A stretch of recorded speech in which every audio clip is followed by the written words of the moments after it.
Have you ever woken up after a long night's sleep, yet instead of feeling refreshed, you find yourself still in a state of deep exhaustion, as if, no matter how much you rest, the heaviness never leaves your chest?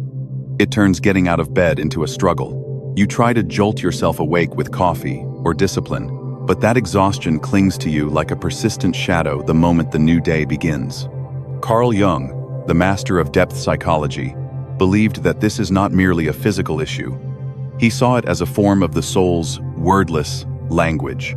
When your inner world and your outer life are no longer aligned, the mind uses fatigue itself to send warning signals that we so often unconsciously ignore. The weariness at dawn may be a subtle form of resistance, a reminder that you are wearing a mask that is too heavy or walking a path that was never meant for you.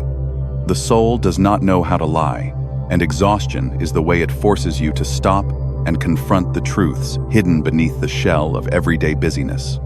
In this video, I will walk you through 9 messages hidden behind morning fatigue, as seen through the lens of Jung, to understand what is truly draining your energy, and pay close attention to the final analysis on self-betrayal, because this is the core reason few people recognize, yet it is the key to reclaiming your authentic vitality.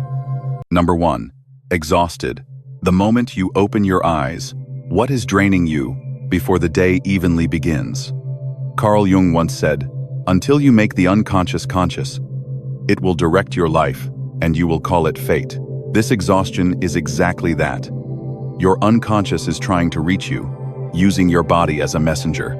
That is why there are kinds of fatigue that do not come from having done too much, but from feeling depleted before you have even done anything. You open your eyes. The day has not yet begun, and yet inside there is already a heavy, vague feeling that is hard to name. Not sleepiness, not physical pain, but a very light, very early weariness, as if something within you already knows how today will unfold. The alarm goes off. That familiar sound does not startle or shock you. It simply makes you lie still for a few more seconds, then a few minutes. Your body is not tired in the sense of lacking sleep. Your mind is not spinning. It is just unwilling to step into the new day. A low, smoldering feeling, like fog filling you from the inside. You may scroll through your phone unconsciously, pull the blanket up a little higher, or simply stare at the ceiling without thinking about anything specific. But you know very clearly, this is not a case of laziness. This is not a weakness. This is a very particular kind of fatigue, very early, very familiar. Some people call it emptiness, some call it boredom.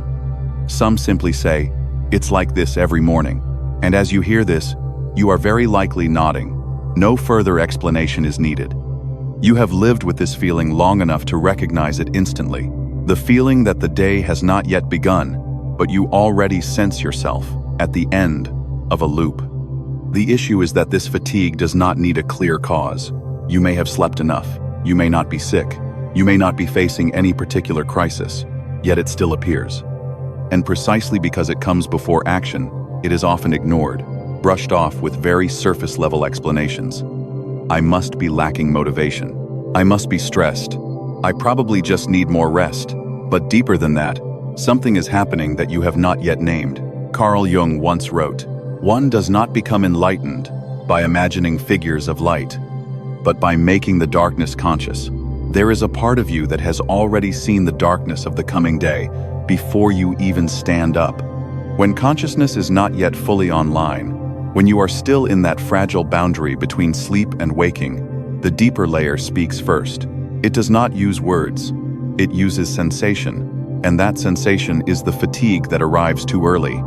Try to look back at the moment you open your eyes. You have not checked messages. You have not opened the email. You have not stepped out of bed. And yet, inside you, there is already a very clear prediction. Not a prediction made of thoughts, but of feeling. The feeling that today will resemble yesterday. The feeling that you will once again have to play a familiar role. The feeling that you will again have to brace yourself in situations so familiar that they have become tedious. And it is precisely this unconscious prediction that drains your energy before the day even begins. It is like knowing in advance that a meeting will be tense, even though it has not yet happened. Just imagining sitting in that room, hearing those voices, holding that expression on your face, already makes your stomach tighten. Or like preparing to meet someone around whom you always have to measure every word. You have not left the house yet, but your shoulders are already slightly tense. Your breath is already shorter, not because something bad has happened, but because your body has learned from previous experiences. In the morning, the body is very honest. It has not yet put on the layer of, "It's fine, I can handle it. Just push a little more." It has not yet fully switched into survival mode. And because of that, the signals that appear at this time are often very pure. Morning fatigue is not tell you that you are weak. It is telling you that something in your life is no longer being agreed to from within. Have you noticed that this kind of fatigue is different from being tired after a long day? It has no climax. It has no obvious cause. It is like a sigh, released before you even take a deep breath. And if you listen closely, you will realize what exhausts you is not the workload, but the repetition of a role. Tired of becoming the same, familiar person. Tired of knowing you will react in the same old ways. Tired of knowing that today, once again, you will not be fully yourself. So, when you wake up, what in the coming day weighs most heavily on you? You do not need to answer with logic. Just feel. Is it a meeting? A relationship? A role you have been in for far too long? Or simply the feeling of having to get up and continue a rhythm of life you no longer truly belong to? Are you tired because you lack energy? Or because you are forced to maintain a version of yourself that is ready to be changed? Many people try to fix morning fatigue by pushing themselves harder. Coffee, loud music, packed schedules, motivational self-talk. But if you pay attention, those things only push the fatigue back a little. They do not make it disappear, because you are trying to fix the signal instead of listening to the message. So what should you do? First, do not rush to fix the feeling. Do not rush to judge it as negative. Do not rush to eliminate it. Try something very different. Acknowledge it. Simply acknowledge, I am exhausted the moment I open my eyes. No explanation needed. No conclusion required. Just recognition. Because when fatigue appears too early, it is speaking about your life, not about your body. You can tell yourself one very simple, very honest sentence. There is something in today that I do not want to step into. That is all. You do not need to know what it is immediately. You do not need to have the answer that morning. Your task right now is not to solve it, but not to turn away. Not to turn away from the signal that has just appeared. Not to quickly cover it with a layer of, I'm fine. The moment you do that, a very small shift occurs. You are no longer someone being dragged along by fatigue. You become someone who is listening to fatigue. And between those two positions, there is a very important distance. The distance of self-respect. The distance of acknowledging that your feelings have a reason to exist. Recognizing early fatigue is not weakness. It is not a sign of failure. On the contrary, it may be the first time you do not betray yourself at the very start of the day. The first time you do not force yourself to be fine before understanding where you are not fine. And that moment, however small, becomes the first doorway that leads you back to your true self. If you are listening to this and recognize yourself in it, allow that feeling to stay a little longer. Not to take over your day, just to be seen. Because when you begin to look directly at the fatigue that appears the moment you open your eyes, it no longer controls you, unconsciously. You are beginning the first conversation very quiet, very honest with your own soul. Number 2. Why is morning the moment when the soul speaks most truthfully? But morning fatigue is not yet the thing you should worry about most. What is more noteworthy lies in the timing of its appearance. Not at the end of the day, when you are drained after countless roles, responsibilities, and collisions, but at the beginning of the day, when in theory, you have just rested. That very paradox raises a deeper question. Why does the truth choose the morning to speak, instead of waiting until you are completely worn out? Morning has a very particular state. You wake up, but you are not yet fully in the world. The body is still slow. Movements are still cautious. The mind has not yet organized everything into its familiar order. You are more vulnerable, more easily touched by emotion. A small remark can suddenly weigh heavily on you. A passing thought can trigger an entire chain of feelings, not because you are weaker in the morning, but because you have not yet had time to build the usual layers of protection. During the day, you know who you are, you know what to say, how to react, what expression to hold. But morning is different. When you first wake up, you have not yet stepped into character. You have not yet put on the familiar labels. The strong one, the positive one, the responsible one, the one who has to be okay. You are simply you for a few brief minutes before the world begins to call you back. Carl Jung once wrote, "There is no coming to consciousness without pain. When the layer of control thins, what has been repressed has a chance to rise, and morning is precisely such a moment. A very brief window, when habits have not yet started running, obligations have not yet called your name, and the inner voices have not yet been pushed aside by the noise of the outside world. That is why many people find themselves most honest when they are tired, not because they want to be, but because they no longer have enough energy to hide. Have you noticed that there are things you would never dare to admit during the day, but that slip out in the early morning or late at night? When you say, "I don't want to go anymore.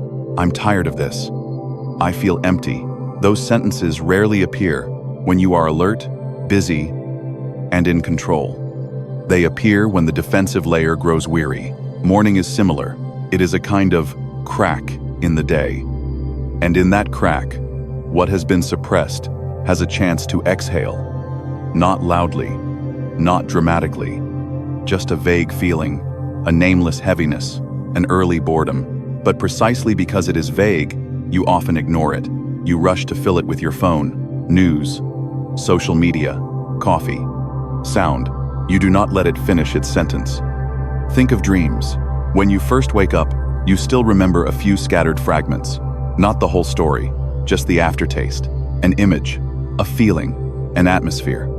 And if you are not in a hurry, if you lie still for a few more minutes, you can feel it very clearly. But the moment you jump up and pick up your phone, the light and notifications sweep everything away. Not because the dream was unimportant, but because you did not give it time to be heard. Morning emotions are the same. They do not come to cause trouble. They come to say something that, during the day, you no longer have space to hear. It may be the exhaustion of having to see a certain person. It may be the heaviness that arises when thinking about a job. It may be the feeling of being out of sync with your own life. But morning does not speak in clear sentences. It only sends signals. And if you are not used to listening, you will call it tired for no reason. Have you noticed that your morning emotions are completely different from other times of the day? During the day, you may be fine. You may smile, work, and interact. But early in the morning, you are not. There is something that only appears when you first wake up. A very light sadness. A boredom with no clear source. A feeling of not wanting to begin. Have you ever asked yourself why you only feel this way at that time? In truth, it is not the morning that makes you weaker. It is the entire day that makes you forget what you are feeling. Morning is the only time you have not yet been pulled into the machinery. And because of that, it is honest. It does not need you to perform. It does not demand positivity. It simply reflects your true state before you have time to adjust yourself to what is considered appropriate. The problem is that we live in a culture that does not allow vulnerability, especially in the morning. Morning must be productive, full of energy, ready to go. So, when morning brings a different feeling, you immediately assume something is wrong, and your first reflex is to shut it down. So instead of shutting that feeling down with your phone or coffee, try doing something very small, but very different. Let it exist for a few more minutes. Do not analyze it. Do not conclude. Do not ask why. Just notice. Notice where the feeling sits in your body. Is it heavy in your chest or in your stomach? Is it emptiness or boredom? Is it sadness or fatigue? You do not need an immediate answer. Simply beginning to ask and recognize is already a success on the journey of discovering your true self. You can lie still, take one slow breath, and tell yourself, This is how I am feeling. No need to fix it. No need to push it away. Just be with it. It sounds simple, but for many people, this is the first time they allow themselves to not be okay without rushing to correct it. When you do this, you are sending yourself a very important message. I am willing to listen. And when you are willing to listen, what is inside no longer needs to shout. It does not need to express itself through exhaustion, tension, or prolonged emptiness. It only needs to be acknowledged at the right time. Mourning does not require you to be strong. It does not ask you to have all the answers. It only asks you to be honest. Honest with the first feeling that appears. Honest with that very brief vulnerability. Because it is precisely in the moment before you brace yourself, before you become an adult, that your soul has the chance to speak most truthfully. And when you begin to respect that moment, you are not only changing your mornings, you are gradually changing the way you enter life itself. Not by forcing yourself to be stronger, but by allowing yourself to be yourself from the very first minutes of the new day. Number 3.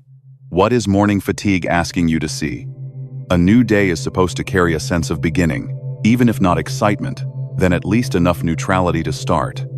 A state of, all right, I'll move forward. But if every morning you wake up without anticipation, without motivation, if even the thought of stepping into that day already makes you feel tired, then perhaps the issue does not lie in the morning itself. It lies in what is waiting for you ahead. There is a very particular kind of morning fatigue. It is not intense, not dramatic. It does not make you want to give up immediately. It simply makes you brace yourself just to begin. You still get up. You still do what needs to be done, but every movement feels dragged, as if there is an invisible resistance making the first steps of the day heavier than usual. You do not hate your life. You do not think it is bad, but you no longer feel a clear sense of meaning when you think about another day that looks exactly like the ones before. This feeling is very easy to misunderstand. People often call it laziness, a lack of motivation, insufficient discipline. But if you look closely, you will see it does not resemble laziness. Lazy people usually do not care. Here, you still care. You still try. It is just that inside, there is no longer full agreement. Some part of you has begun to withdraw, even though outwardly everything still appears to function. Carl Jung once wrote, "No tree, it is said, can grow to heaven unless its roots reach down to hell." When a part of you no longer agrees with your current direction in life, energy withdraws first, quietly, without announcement. It does not wait until you are exhausted to speak. It pulls back very early, right in the morning.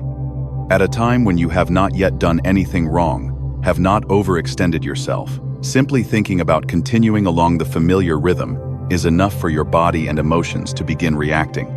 Morning is when the truth surfaces because you have not yet persuaded yourself. During the day, you have many reasons to continue: responsibility, obligation, familiarity. The inner phrases like, just push a little longer. Everyone lives like this. I don't really have another choice. But morning is different. Before those voices can even rise, the real feeling has already appeared. It does not use arguments. It uses state. That is when you find yourself spending a great deal of energy just to get out of bed. Not because you are sleepy, but because in your mind, the image of an entire familiar day has already formed. Tasks you perform well, but no longer see yourself in. Conversations without conflict, yet no longer touching anything inside. You are not doing anything wrong. You are simply living within a frame that your soul no longer recognizes as its own. Many people fall into this state without realizing it. They work well. They are recognized. They are trusted. But each morning, the first feeling is not, I will do well, but here we go again. No hatred, no rebellion, just a lack of connection. And it is precisely this lack of connection that makes morning the most difficult time. The same applies in relationships. You are not arguing. There are no major incidents. From the outside, everything looks fine. But each morning, when you think about continuing in that relationship, you feel your heart sink slightly.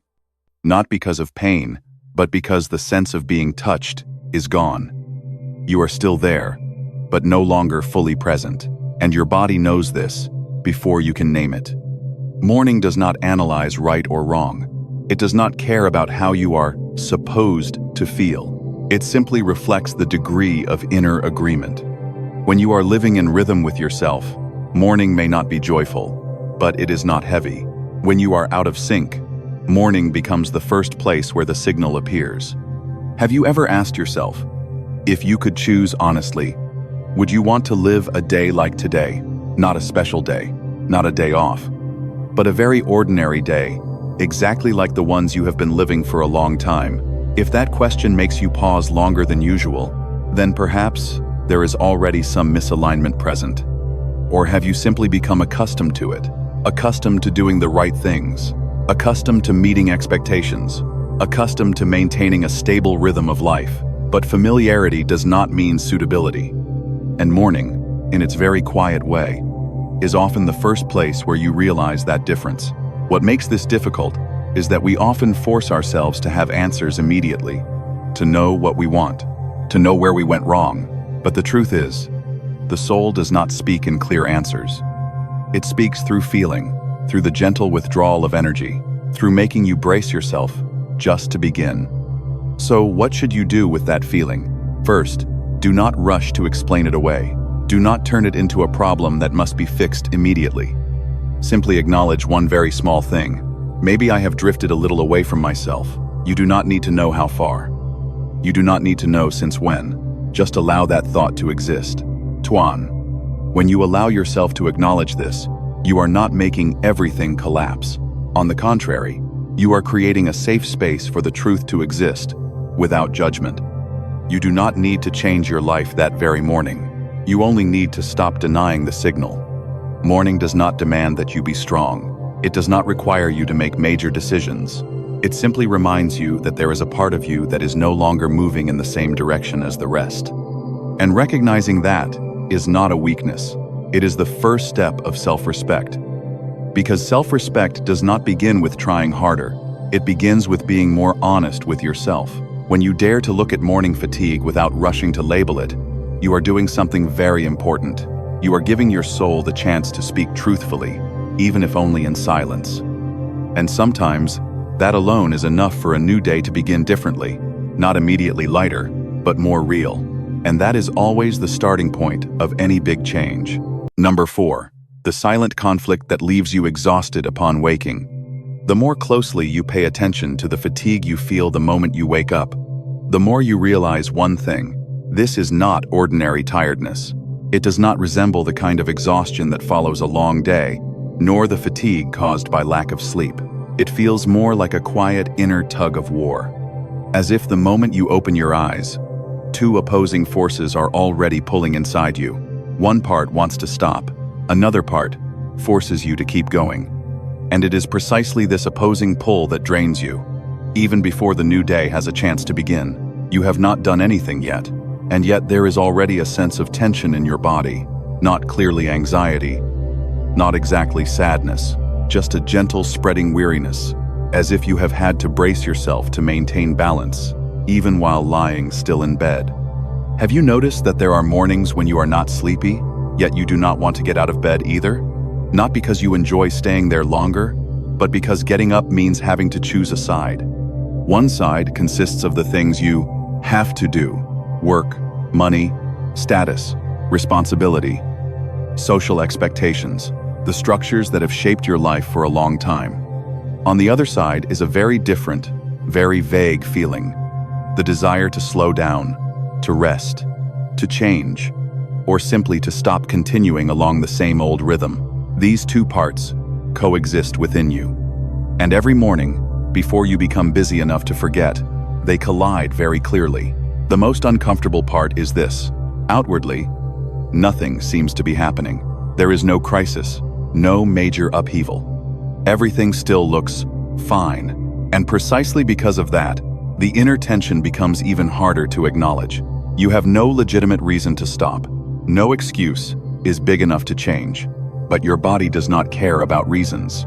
It simply responds to the conflict that is unfolding day after day.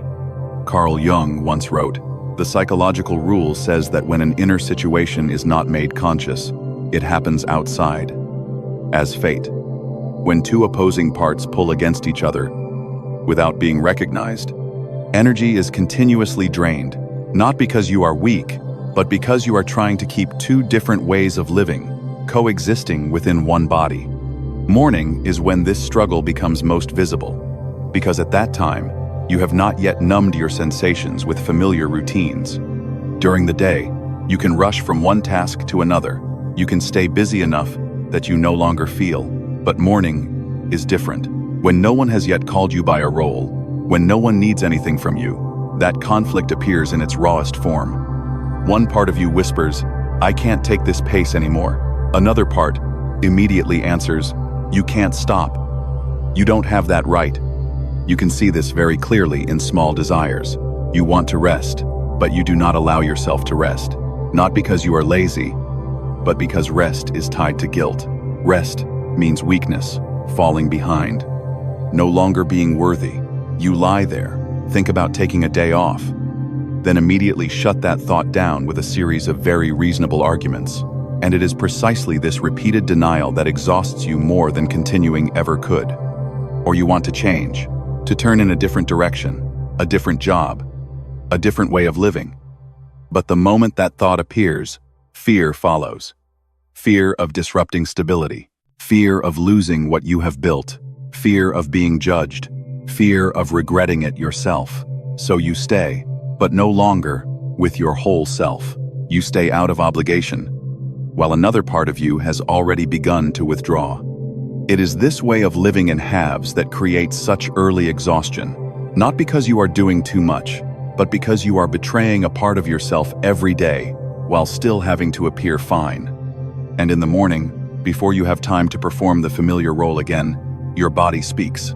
Have you ever asked yourself, at this moment, what are you being loyal to, and what are you betraying?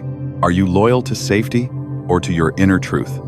Are you preserving the image you have built, or are you distancing yourself from your genuine feelings? This question is not easy to answer, but the fact that you hesitate when you hear it is already a very clear sign. Many people think the solution to conflict is to choose a side, either continue or stop, either be strong or let go. But in reality, being forced to choose a side is exactly what drains your energy the fastest. Because at this stage, neither side is wrong, and neither side needs to be eliminated. So instead of choosing a side, try standing in the middle. It may sound vague, but it is actually very concrete. Standing in the middle means acknowledging that both parts exist. The part that wants to continue has its reasons. The part that wants to stop has its truth. You do not need to decide immediately which one is more correct. You only need to stop forcing yourself to be okay, to be certain, to be clear. Simply allowing yourself to say, "I am being pulled in two directions," already reduces a great deal of depletion, because when you stop trying to suppress one part, energy is no longer drained to maintain denial. You do not have to change your life that very morning, but you can change how you treat yourself. Perhaps you allow yourself to move a little more slowly in the morning, not to avoid life, but to stop tearing yourself apart. Perhaps you stop blaming yourself for a nameless fatigue. Perhaps you stop forcing yourself to have the answer right away. These small things do not resolve the conflict, but they prevent it from continuing to wear you down. Self-respect is not about choosing correctly. It is not about making the perfect decision in the shortest possible time. Self-respect is about not tearing yourself apart to keep living. It is about allowing the contradictory parts within you to exist without judgment. It is about understanding that morning exhaustion is not a sign of failure, but a signal that you have tried for too long to reconcile what no longer fits together. And when you begin to look at that conflict with honesty, without rushing to fix it, without forcing labels of right and wrong, you will realize something very important. Simply stopping the fight against yourself is already a form of deep rest. Not rest as escape, but rest from no longer having to brace yourself every time a new day begins.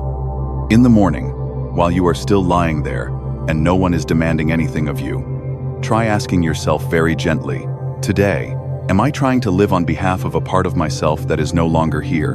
And just let that question remain. You do not need to answer it right away, because sometimes, simply not continuing to force yourself to be fine is already the first step toward no longer waking up exhausted. Before we move on to the next part, I would like to take a moment to thank you for staying with me through the first half of this video. Every minute you remain, listening and reflecting, is a conscious choice in a world that is always rushing and easily distracted. To help these perspectives reach others who wake up each morning with the same sense of fatigue as you can like and share this video. Every share is a small act, but one that carries empathy and awareness in the spirit that Carl Jung left for us. Your presence here is something I value, not only as a content creator, but as one human being walking alongside you on the journey of understanding yourself more deeply. And now, we will move together into part 5, where you will begin to see that fatigue is not your fault, but a message waiting to be listened to and understood correctly. Number 5. Fatigue is not a fault, it is a messenger. We often treat fatigue as an enemy. The moment it appears, many people's first reflex is to blame themselves. To blame themselves for being weak, for lacking discipline, for not having enough willpower to push a little more, especially when fatigue shows up in the morning, the time when you are supposed to be ready, alert, and prepared to begin. And so, instead of listening, you begin to fight against yourself. But there is another possibility that is rarely mentioned, a completely different way of seeing it. That fatigue does not come to punish you. It does not appear to prove that you are inadequate. It comes to signal. It appears when something inside you has been ignored for too long. And in the morning, when everything is still quiet, when you have not yet persuaded yourself, it chooses that moment to speak. Pay attention to the first voice that arises in your mind whenever you feel tired. It is rarely compassion. More often, it is familiar lines. Why am I so weak? It's such a small thing, and I still can't handle it. I'm just lazy. You begin to treat fatigue as evidence against yourself, and the more you blame, the more exhausted you become. Not because your body is weaker, but because you are creating another inner battle. The initial feeling of fatigue is already heavy enough, but when you layer it with judgment, shame, and self-blame, it is no longer just fatigue, it becomes exhaustion. Because now, you are not only carrying the tiredness itself, but also the burden of proving that you should not be tired. And that is a very heavy load, especially in the morning, when your energy is still fragile. Carl Jung once wrote, "What we resist persists. What is ignored returns as symptoms. What is not acknowledged finds a way to express itself." And fatigue is one of the safest ways for the soul to stop you when you have gone too far away from yourself. It does not make you collapse immediately. It simply slows you down. Slowly enough that you are forced to pay attention. Think of the body. When the body has a fever, you do not treat it as an enemy. You understand it as the body's way of forcing you to stop. You do not blame yourself for having a fever. You rest. You care for yourself. You listen. But mental fatigue is treated differently. You see it as a flaw that needs fixing, as something to overcome as quickly as possible. And because of that, the message beneath fatigue is never fully heard. Morning fatigue is unique in that it arrives before action. You have not done anything yet, and yet you already feel heavy. That shows the problem is not that you are doing too much, but that you are about to step into a day your inner self is no longer willing to agree with. The mind becomes tired so that you can no longer pretend, no longer continue playing the role of being fine as smoothly as before. Some people are physically healthy. They sleep enough. They eat well. They still exercise. Yet every morning when they open their eyes, the first feeling is still a very light boredom, not painful, not dramatic, but enough to make you take a long breath before sitting up, a signal saying that something in your life is demanding too much from you, while you are no longer receiving enough in return. You can see this clearly when you look at how you treat fatigue. Do you see it as an enemy or as a reminder? When you are tired, do you push yourself harder? Or do you pause to ask what is happening? Do you allow fatigue to exist as a message, or do you just want it gone as quickly as possible? The problem is not that you are tired. The problem is that you do not allow yourself to be tired without condemning yourself. And that self-condemnation is what makes fatigue linger, because your soul does not only need you to stop, it also needs you to change the way you listen. If you keep resisting the signal will have to speak louder, not to punish you, but to be heard. Try changing your inner voice just once, very gently. You do not need to become positive right away. Simply change the question. Instead of, "What is wrong with me?" try asking, "What do I need right now?" Instead of, "I'm so weak," try, "What is draining my energy?" You will find that simply changing the question already changes the inner atmosphere. When you ask, "What do I need?" you stop attacking yourself. You move from combat mode into listening mode. And in that space, the answer may not come immediately, but the tension eases significantly. Because your soul no longer has to brace itself for defense. It is allowed to breathe. What you need may not be quitting your job immediately.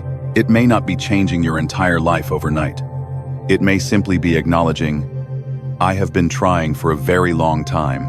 It may be allowing yourself to slow down in the morning, instead of immediately reaching for your phone.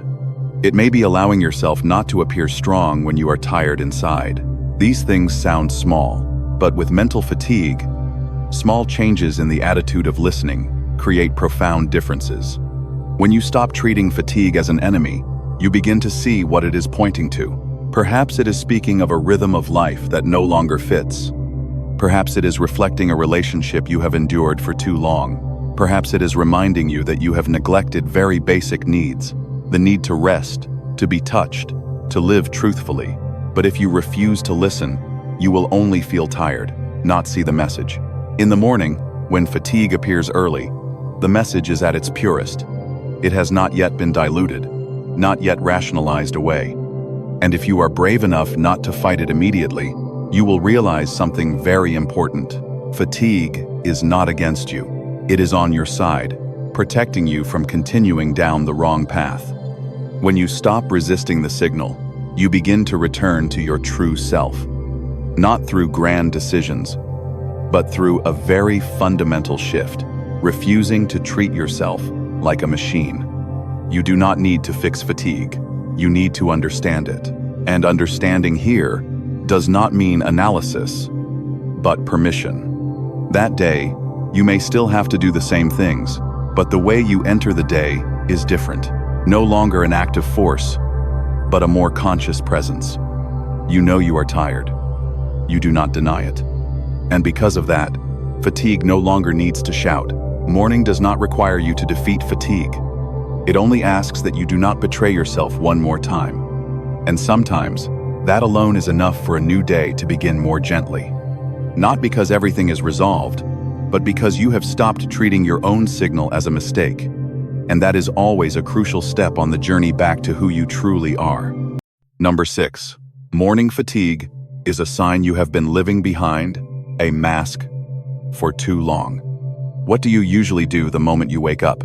Reach for your phone by familiar reflex. Check messages, emails, and notifications. Quickly scan your mental calendar to see who you have to be today. Who do you have to talk to? What attitude do you need to maintain? And very rarely do you stop to ask, in all of those movements, is there any moment when you truly stay with your own feelings? Morning is not only the time you prepare your body, it is the time you prepare the person you are about to bring into the world. You do not just brush your teeth, wash your face, and get dressed. You adjust your voice, adjust your expression, adjust your attitude. You automatically activate a familiar version, the agreeable version, the professional version, the strong version, the version that does not trouble anyone. And in that very moment, very early, very quickly, your body already senses something. I have to become myself in the way others expect again. Morning fatigue, in this case, does not come from lack of sleep.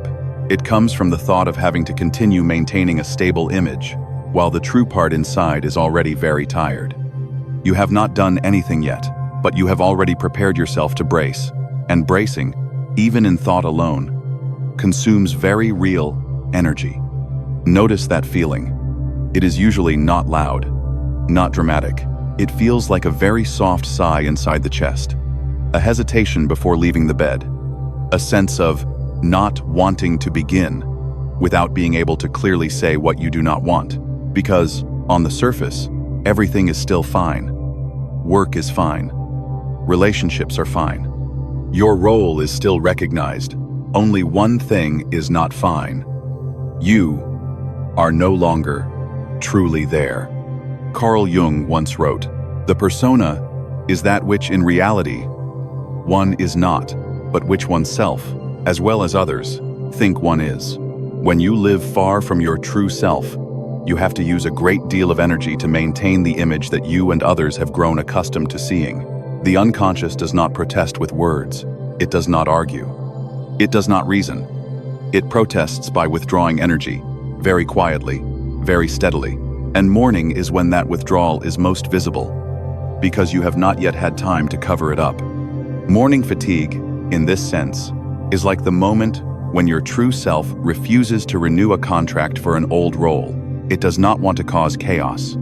It simply does not want to keep supplying energy to a version that has existed too long, too rigidly, too far removed from your current inner rhythm. You can see this very clearly in the people around you. Some are always the cheerful ones, in a group of friends, always joking, always listening, always creating the atmosphere. But in the morning, when they are alone, they feel empty, not sad, not happy, just empty, as if all the energy has been spent maintaining a role that is too perfectly rounded. Some are always very professional at work, clear, dynamic, effective, yet every morning when they open their eyes, they feel heavy. Not because they hate their job, but because they no longer feel truly present in it. Some are always well-behaved in the family, always understanding, always accommodating. But as the new day begins, they already feel suffocated, as if breathing in a room with no windows. What do all these cases have in common? It is not that they are living wrongly. It is that they are living too correctly according to a fixed image, to the point where there is no room left for the natural changes of the inner person. And when the inner person is not allowed to change, energy withdraws, quietly, without warning, simply draining away. Ask yourself very gently, what image are you trying to maintain to keep the peace? Being strong so no one worries? Being pleasant so no one is uncomfortable? Being competent so no one is disappointed? And what price are you paying for that peace? Is it the fatigue that appears the moment a new day begins? If today you were allowed to live just 30% of your true self, what would you have to brace less for? Where would you stop forcing a polite smile? In which situations would you be less silent? Where would you stop pretending to be fine when inside you are not? This question does not require an answer in words. Just let it be there, like a mirror. So what should you do with this realization? First, do not rush to take off the mask. That may sound liberating, but in reality, it can shock both you and the environment around you. Jung never encouraged the sudden dismantling of everything. What he spoke of was gradual awareness, not instant revolution. The first step is simply observation. Observe what your mask is. You can name it very simply: the strong one, the pleasant one, the one who never bothers anyone, the one who is always in control. No judgment, no blame, just acknowledge. I've been living through this role for quite a while. Naming it alone already helps you separate yourself from it a little. The next step is to choose one safe place to live, about 5% more truthfully. Not to say everything you think, not to make major changes, just very small things. Speaking more slowly when you do not want to appear quick-witted, not forcing a smile when you do not feel happy. Not taking on extra tasks simply because you are used to being the one who always says yes. These changes may be so small that others do not notice, but your body will notice immediately. And when you manage that 5%, something very important happens. Your body understands, I don't have to brace 100% anymore. This understanding alone is enough to soften the feeling of morning fatigue. Not because all problems have been solved, but because the true part inside is no longer being forced into complete silence. The mornings that follow may still not feel light, but they will be different. Instead of a sense of being drained for no reason, fatigue will take on a clearer shape, tired because of something specific. And when fatigue has shape, it becomes much easier to listen to. You no longer ask, "What's wrong with me?" but begin to see clearly, I'm bracing myself here. Self-respect is not about smashing every role in your life. We all need certain masks to live in society, but self-respect is knowing when a mask has been worn for too long, to the point that it begins to drain the life within. Self-respect is not forcing yourself to perform until exhaustion just to keep everything outside in order. When you allow yourself to brace a little less, morning fatigue is no longer an enemy. It becomes a very clear reminder. It is time to adjust how you show up in life. No need to disappear. No need to rebel. Just come a little closer to yourself. And sometimes, that alone is enough for a new day, to no longer begin in depletion, but in a more genuine presence, even if it is still fragile. Morning does not ask you to be fully yourself all at once. It only asks that you stop abandoning your true self for one more day. And if you can hear that, even very faintly, you will understand why fatigue appears, not to make you weaker, but to remind you, you have been living behind a mask for too long. We would truly love to hear your thoughts on this topic. Recently, have you noticed yourself bracing to become a familiar version of yourself? Have there been moments when you woke up feeling tired, simply because you thought about having to continue living according to that role? I would really like to hear your story. Number 7. Morning fatigue, because you are carrying burdens that are not yours. In the morning, you not only prepare your clothes, brush your teeth, wash your face, you also prepare a version of yourself to step out into the world. A familiar voice, a familiar attitude, a way of behaving that others have come to rely on. And sometimes, just the thought of having to put on that version for one more day is enough to make you feel exhausted, even before the day has truly begun. There are mornings when you open your eyes and, before thinking about yourself, you are already thinking about others. Will work be okay for your boss today? Is your partner upset about something? Are your parents at home, dealing with any issues? You have not even gotten out of bed. Yet your mind is already filled with a long list of things you have to worry about. You have to message someone first so they can feel reassured. You have to anticipate other people's reactions to avoid trouble. You have to prepare yourself to support, to carry, to endure. This kind of fatigue is very specific. It does not feel like exhaustion from working too much. It does not feel like tiredness from lack of sleep. It feels more subtle, the feeling that you no longer belong to yourself. As if from the moment you wake up, your energy has already been distributed to other people, to situations that have not yet happened, to emotions that may not even be yours, and your own part is left behind. If you look closely, this type of fatigue is often accompanied by a familiar thought. If I don't take care of it, who will? Or, I have to do this, otherwise everything will fall apart. It sounds like responsibility, maturity, and consideration for others. But deeper than that, it is a way of living you have grown accustomed to carrying on your shoulders. The habit of carrying things for others. Carl Jung once wrote, "The greatest burden a child must bear is the unlived life of the parents." A person can carry burdens that are not their own, very early, for a very long time, and very quietly. When the unconscious realizes that you are living along the axis of carrying, rather than the axis of living, it reacts, not through clear thoughts, not through decisive actions, but through a very gentle, very steady resistance, fatigue. When you carry too many things that do not belong to you, the soul will try to slow you down, not to punish you, but to prevent you from continuing further down a path that is gradually wearing you away. Fatigue, in this case, is the body's way of saying, "This is not my responsibility."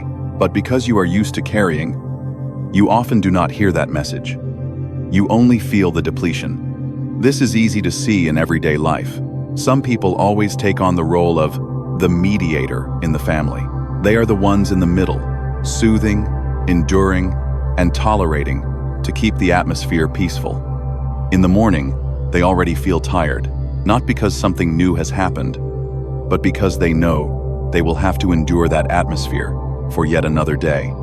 There are people who play the rescuer in relationships. They constantly monitor their partner's emotions, are always afraid the other person will be upset, and always try to smooth things over. Each morning, they wake up feeling tense, because the question is already in their mind: how do I keep the other person okay today? Some take on too much at work, not because they enjoy it, but because they are afraid of being judged, afraid of being seen as not good enough. They wake up feeling uneasy, as if they owe someone something. What do all these situations have in common? You are carrying emotional burdens that have no clear agreement, no clear endpoint, and are rarely acknowledged. You carry them because you are used to it, because you are praised for being understanding, because you do not want to disappoint others. But the price you pay is your own life energy. Try asking yourself, honestly, if today you were allowed to stop carrying just one thing, what would it be? An emotion that is not yours? A responsibility you took on out of fear of being blamed? A role you have been playing for too long? And what scares you most if you stop carrying it? That others will be upset? That everything will fall apart? Or that you will no longer be seen the same way? These questions are often uncomfortable, but they are crucial, because morning fatigue usually does not come from doing too much, but from taking too much onto yourself, and this cannot be solved by rest alone. You can sleep more. You can go on vacation. But if the structure of burden carrying does not change, fatigue will return very quickly, often the very next morning. So what should you do with this realization? First, try to sort things out. You do not need to change anything immediately. Simply distinguish very clearly in your mind, what is your responsibility and what are you carrying for others? Your responsibility consists of what you have the right to decide and are directly accountable for, and why. Everything related to other people's emotions, choices, and reactions may very well not be your responsibility, even if you are used to carrying it. Next, try returning a very small portion. No announcements, no lengthy explanations, just subtle actions, not messaging in advance to smooth the way for others, not explaining yourself before you are asked, not rushing to fix everything the moment tension appears.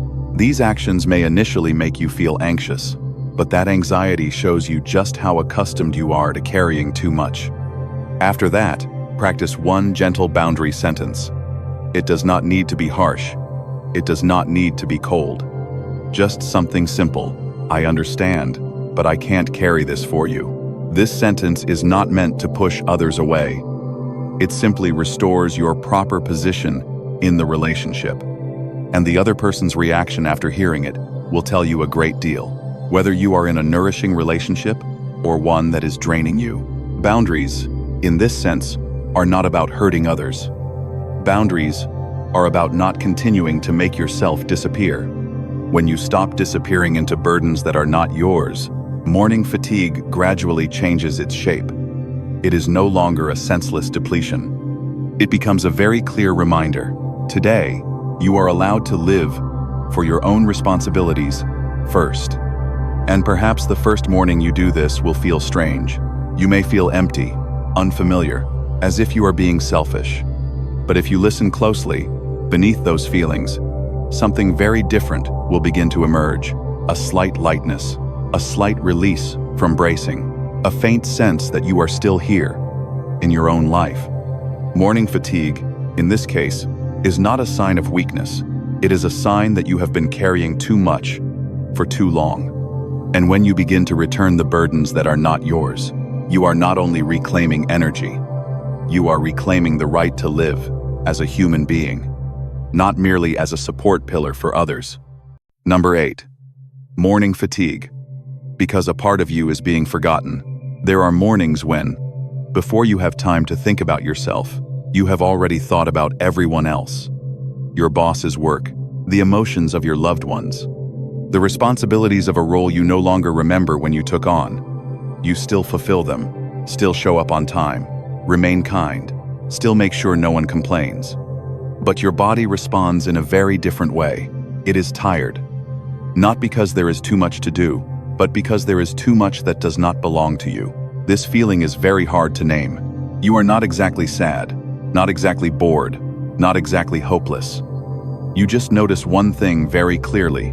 Life seems to have lost its color. Everything is still happening, but it no longer touches you. You smile, but you do not feel joy. You complete things, but you do not feel yourself in them. Morning arrives, and instead of a sense of beginning, you feel as though you are continuing a chain of days that are old, familiar, and have been draining your vitality without you even noticing. This kind of fatigue does not come from obvious conflict, nor from excessive pressure. It comes from absence, the absence of a part of you that was once vivid, once had a voice, once knew what it liked, what it needed, what it resonated with. That part has not disappeared.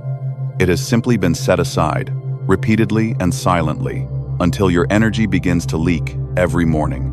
Carl Jung once wrote, "What you resist persists."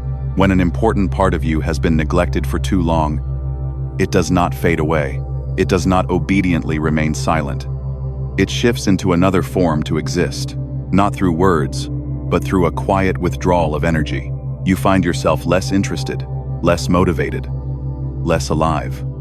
And morning fatigue is the moment when that part whispers, "I am still here." If you look closely, this kind of fatigue is usually not loud. It does not make you collapse. It makes you hover. You are still living, but you no longer feel alive. And because it has become so familiar, you often do not recognize it as a signal. You think it is just age, general pressure, something everyone goes through. But deeper than that, it is the result of having gone a long time without touching what makes you feel like yourself. In everyday life, this shows up in many ways. Some people once loved drawing, but gave it up because it was not practical. At first, it was to focus on something more important. Then it was because there was no time. And when time finally appeared, the motivation was gone. Some people once enjoyed walking, reading, and learning something new, but gradually, every day revolved only around fulfilling responsibilities. Nothing wrong, nothing bad, but no longer any room for life. Some people take excellent care of everyone else, yet have never sat down and honestly asked, "What do I need?" And when that question is left unasked for too long, the body asks it for you, through fatigue. What is worth noting is that this forgotten part usually does not demand anything grand. It does not require you to quit your job immediately. It does not ask you to abandon everything. It only needs to be seen. But because you have grown used to prioritizing what needs to be done over what you want to live, you gradually stop hearing its call, until morning becomes the only time it still has a chance to speak. Try asking yourself, and do not rush to answer just to be done with it. Is there something you once loved that you have not touched in a very long time? Not because you hate it, but because you set it aside for later? And if life were a house, which room of yourself have you locked? The room of creativity? The room of stillness? The room of emotions that have never been lived? These questions are not meant to make you feel lacking. They simply help you realize what you have set aside to live as you do now. So what should you do with this realization? First, do not try to change your life immediately. Do not pressure yourself into thinking that from tomorrow, you must live differently. That usually only pushes the forgotten part even farther away. Instead, look for a very small trace to return to. 10 minutes of reading a few pages without any goal. 10 minutes walking without headphones, without listening to a podcast. 10 minutes writing a few scattered lines. Not needing to be good, not needing to be deep, just needing to be yours. After that, observe your energy very carefully. No judgment, just notice. After those 10 minutes, do you feel more able to breathe? Does your body feel a little lighter? Does the morning feel 1 degree less heavy? These changes are often very small, but they are real. And they tell you that the forgotten part does not need much. It only needs the door to be opened. When you allow yourself to touch those traces again, even slightly, something important happens. You begin to regain the vitality, to look deeper. Not to blame yourself, but to understand. What am I living for? And what in my current life is preventing me from living fully? These questions no longer arise from fatigue, but from a part of your energy that has just been restored. Your true self does not demand that you become extraordinary. It does not require you to be more successful, stronger, or different to be worthy. It needs only one very basic thing. Do not abandon it any longer. And morning fatigue, in this case, is not a sign of weakness. It is a sign that you have lived too long without being fully present in your own life. When you begin to return presence to that forgotten part, mornings will gradually change, not always become light right away, but becoming less meaningless.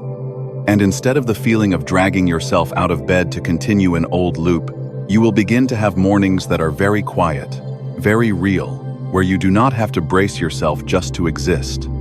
You simply have to be present, and that, in itself, is already a way of living. And what about you? Have you noticed which part of yourself you have been neglecting over time? Is there something you once loved, once needed, but set aside for too long to take care of other things? Your story could be a precious mirror, helping others who are tired like you realize that they are not alone. Please share your experience below, so we can listen, reflect, and learn from one another. Number 9. What should you do with your mornings from now on? Fatigue does not always come from pressure. Sometimes it comes from absence. The absence of joy you once had. The absence of the feeling of being yourself. The absence of things that once made you feel alive. You still fulfill your responsibilities, still keep life running, still show up when needed. But every morning you wake up, a very subtle emptiness appears. Not big enough to be called a crisis, not clear enough to make you stop, but persistent enough to erode your energy day by day. As if some part of you has been silent for too long, and now it chooses the morning to remind you that it is still there. If you look back at your recent mornings, you will likely recognize a familiar script. The alarm rings. You jump up by reflex. Your hand reaches for the phone. Messages, notifications, schedule, news. The list of things to do immediately floods your mind before you have time to sense what state your body is in. The new day has not even begun, yet you are already pulled into the current. And that moment, however brief, ends up determining most of the energy you have left for the rest of the day. The consequence of this habit is not that you become busier, it is that fatigue continues to stretch on. Because you never give yourself a buffer to move from sleeping to living. You simply jump from one unconscious state to another, from sleep straight into the grind. No pause, no breath, no moment where you truly ask, where am I in my own life this morning?